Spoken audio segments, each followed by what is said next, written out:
రమాలా collections grand opening సందర్భంగా ప్రతి ఒక్క బిల్లింగ్ కి ఒక ఆశ్చర్యకరమైన బహుమతి.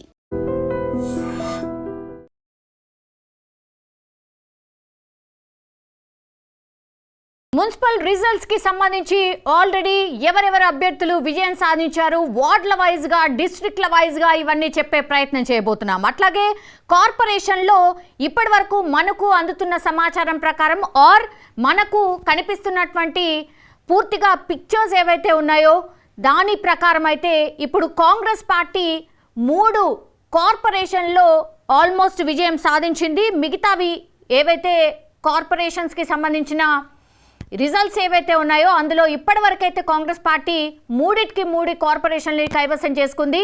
బీఆర్ఎస్ కానీ, బీజేపీ కానీ, ఇతరులు కానీ ఏవి కూడా ఇంకా కైవసం చేసుకోలేదు. ఇక 116 మున్సిపాలిటీలకు గాను 34 కాంగ్రెస్ కనిపిస్తోంది, 6 బీఆర్ఎస్ కనిపిస్తోంది, 1 బీజేపీ కనిపిస్తుంది. ఎంఐఎం ఒక చోట మున్సిపాలిటీని దక్కించుకున్నట్టుగా మనకైతే ఎగ్జాక్ట్ పిక్చర్స్ అయితే వచ్చినటువంటి పరిస్థితి. ఎవరెవరు క్యాండిడేట్ ఎక్కడెక్కడ విజయం సాధించారో నేను చెప్పే ప్రయత్నం చేయబోతున్నా. సంగారెడ్డి జిల్లా కోహిర్ మున్సిపాలిటీ ఎన్నికల్లో అభ్యర్థులు ఎవరు గెలుపొందారు అనేది నేను చెప్పే ప్రయత్నం చేయబోతున్నా. 1వ వార్డ్ అనసూయ కాంగ్రెస్ నుంచి గెలుపొందారు. 2వ వార్డ్ సంపత్ కుమార్ బీఆర్ఎస్ గెలుపొందారు. 3వ వార్డ్ జాజుల శ్రీకాంత్ కాంగ్రెస్ అక్కడ గెలుపొందింది. 5వ వార్డ్ రాజేశ్వరి కాంగ్రెస్ నుంచి గెలుపొందారు. 7వ వార్డ్ అబ్దుల్ హనాన్ కాంగ్రెస్ నుంచి గెలుపొందారు. దెన్ 8వ వార్డ్ మహమ్మద్ రఫీ ఎంఐఎం నుంచి గెలుపొందారు.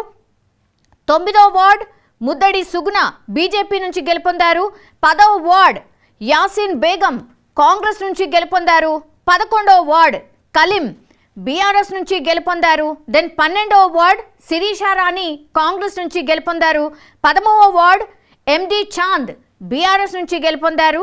14వ వార్డ్ సబీరా బేగం తిను ఇండిపెండెంట్ క్యాండిడేట్ అక్కడ గెలుపొందింది. 15వ వార్డ్ సనా సిద్దికి బీఆర్ఎస్ నుంచి గెలుపొందారు. అండ్ 10వ వార్డ్ ఏదైతే ఉందో ముస్కాన్ బీఆర్ఎస్ నుంచి గెలుపొందారు. మీరు చూడండి ఇక్కడ కాంగ్రెస్ ఎక్కువగా కనిపిస్తోంది. ఆ తర్వాత ఇండిపెండెంట్ ఒకరు, ఎంఐఎం ఒకరు కనిపిస్తున్నారు. దెన్ బీఆర్ఎస్ ఇక్కడ కనిపిస్తోంది.